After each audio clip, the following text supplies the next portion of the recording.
I'm joined today by Mark Everson, who's a Republican presidential candidate who has served in the Reagan and Bush administrations in capacities that included the U.S. Information Agency, the Department of Justice, INS, IRS. I've been interested, Mark, in following some of the mailings from your publicist or the person that helped get you on our show today. And you've been doing a lot of talking about Hillary Clinton and her email. And I'm interested, as a Republican presidential candidate who's trying to sort of make headway in the primary, why the choice to talk about Hillary Clinton's email?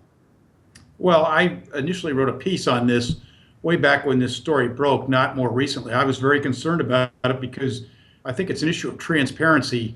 While the security issues are important, I am more concerned about the transparency in the sense that you had the Secretary of State who was interacting with a lot of private parties. And because all of these interactions were kept on a private server, and then she took the decision as to what should be retained or not, we don't know, for example, whether she was interacting with large banks. And Jamie Dimon was saying, geez, we could sure use a reset with Russia. Or we don't know whether the oil companies were suggesting that we needed to change our strategy in the Mideast. So it's just that job is so all-encompassing. I was very concerned not only about the classification issues, which are real, but about the interactions that we'll now never know about. So I sort of have questions along two lines with this. One is whether discussing that issue is going to help your candidacy within the Republican primary, but also I'm curious to get your reaction to the revelations we got, for example, back in May, when former Secretary of State Colin Powell said, I actually also used a personal email. It was a very similar situation to that of Hillary Clinton. An aide to Colin Powell confirmed this. We've also since pointed out the sort of double standard with regard to the Bush White House, where in 2007, we found out that there were millions of emails, quote, lost or possibly even deleted, as Greg Palast has reported on many times. There seems to be a huge double standard in that nobody seems to care about those.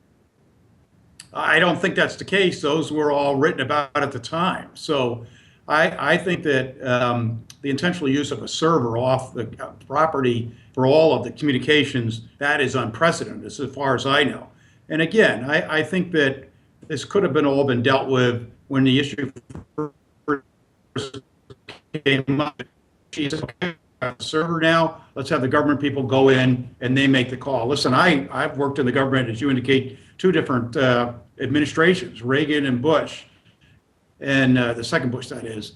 And you have people who are experts in what needs to be produced or not. They're not going to, in any way, shape, or form, they bend over backwards to make sure that the personal stuff is not disclosed. So I don't know what her sensitivity was to this. And we have clear instances. I mean, the Wall Street Journal did a big story, I'm sure you saw it a couple weeks ago, about the interaction between the secretary and UBS. And as soon as a deal was cut on the disclosure of this is a tax question,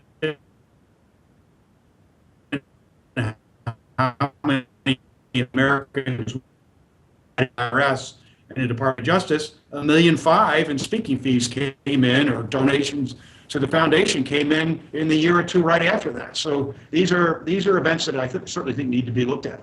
Okay, so I guess that will sort of communicate to our audience why you think this story is important. So now let's contextualize this a little bit within your candidacy. You have, as much of our audience will probably recognize, many members of our audience have not heard of you. Why have you not been able to sort of make headway into the national dialogue within the Republican primary? People may notice you were absent from both the first and second tier debate that Fox News held in conjunction with Facebook a couple of weeks ago. So what's going on right now with the Mark Everson campaign? Well, I announced back in March, and I have an active operation. I'm speaking to you from Iowa. We've been in about a third of the counties now, something like 30 counties doing events.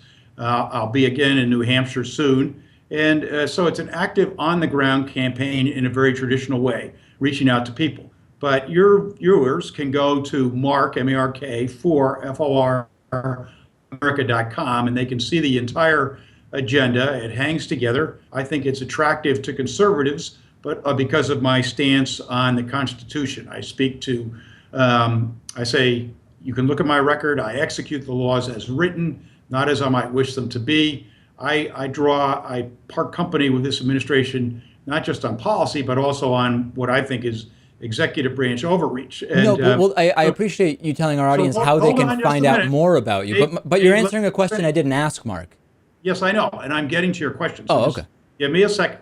So I think that I communicate to that core conservative group, but also to a broader audience because of some of the other positions. Now, if you look at all that, though, you're in a crowded field. When I took a look at this, I think I did the correct diagnosis, which was to say people wanted a non-traditional candidate. Hmm. I have the executive branch experience, I have industry experience, but not political background. And I felt that that was a good calling card. However, I didn't anticipate the arrival of Mr. Trump, who has, if you will, he has taken that card and then some. So I think that is difficult to get attention. Now, if your people go to the RNC website, you'll see that for months I've been carried as one of 18, not 17 candidates that are recognized in their straw poll. But it's a question of getting the attention of the mainstream media who are satisfied with their 17. And Mark, are you saying, to go back to your mentioning of Donald Trump, are you saying that were it not for the attention Donald Trump is getting, that you would be getting far more attention? Is that your contention? I think that you can never guarantee anything, but I think that obviously many candidates are sort of starved for what would be, I think, interest right now because he creates such a furor, and fair enough because what he's done is he's tapped into that discontent with politicians. Now, I do not like the way he provokes arguments, and I think he's very divisive, and it's unhealthy for our democracy. But you do have to respect or recognize the fact that what he's done is he's drawn the media attention to himself. And you respect that from Donald Trump? I don't respect the way he's doing it, but what he's adroitly recognized that frustration. But I have a real problem. I condemned him after he gave his opening speech about anti-immigrant speech, as we all recall, even before he criticized McCain, who, by the way, George Washington and Winston Churchill were both captured, so they're pretty much, I guess they weren't heroes either.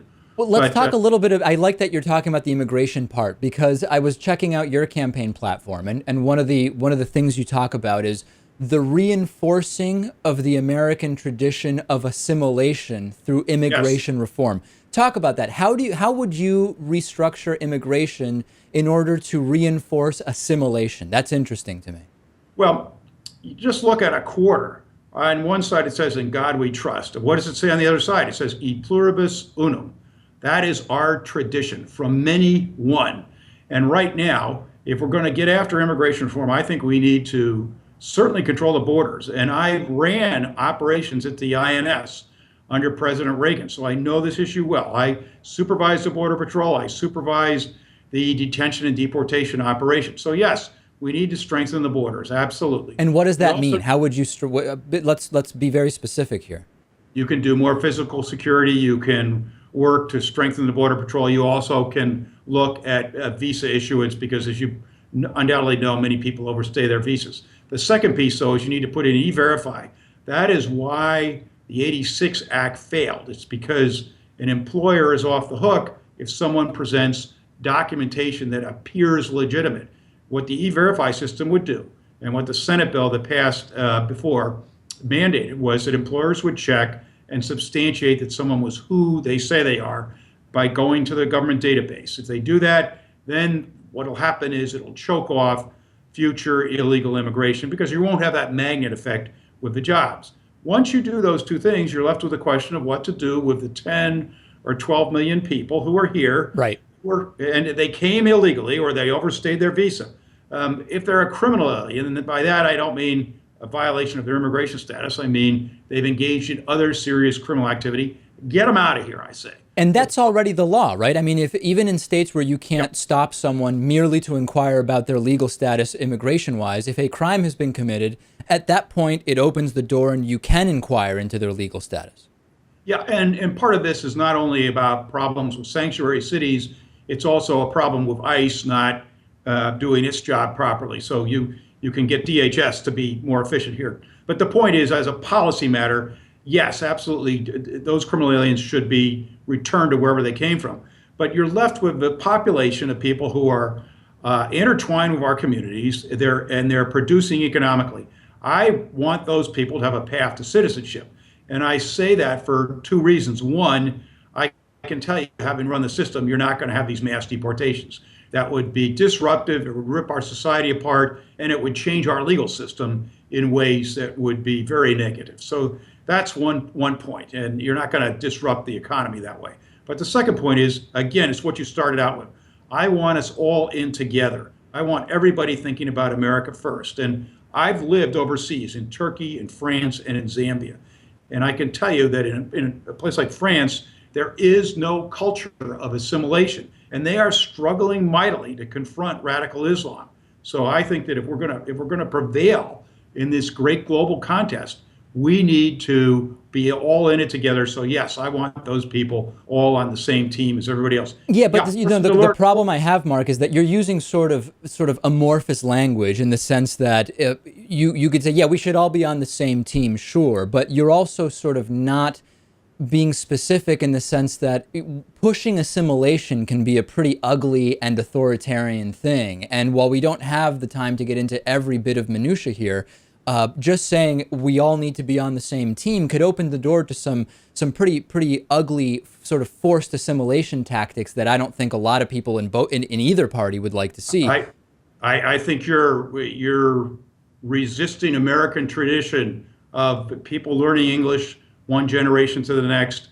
That is our American culture and tradition, which has worked just fine over the centuries. So I don't think it's overbearing at all. I think it's far more dangerous to be divisive as we are being here. And it's not only Trump here. I think the president erred in his executive order. He went beyond his authority, and he made it harder, frankly, for us to get immigration reform through that act. But wouldn't you agree that one of the most divisive powers or influencers right now is the incredible inequality of our economy, which disproportionately affects the immigrants and the minority groups that you're talking about? Wouldn't it be a huge unifying influence if we were able to reduce that inequality? And that's not an element of this assimilation that I hear you talking about. Well, we didn't talk about what I'm speaking about for economics. And to get to the path to prosperity, I espouse three things. First, to reform our tax code. And what I suggest is that we put in a consumption tax, and that you could take 150 million Americans off the income tax rolls, and you can lower taxes for the higher end earners who would remain in the income tax rolls, and lower the business tax. And the nice thing about this proposal is that it's revenue neutral, meaning it brings in the same amount of money. It's also distributionally neutral, so that the folks who are at the high end pay about as much, the folks in the middle pay about as much, and the folks at the lower end pay about as much. I also say we need to reform our lending institutions, get the community banks to be lending again, to create jobs in small and mid-sized businesses. So that those folks in the private sector have good paying jobs. We need to hold the big banks accountable. I really think it's atrocious, the consolidation we've had in the mega banks. And under this administration, they haven't held the big banks accountable. They've levied fines, but what happens is the banks, they run the light, they pay the ticket and drive on. So we need to revise the financial sector. If the banks are too big to fail, that just means they're too big.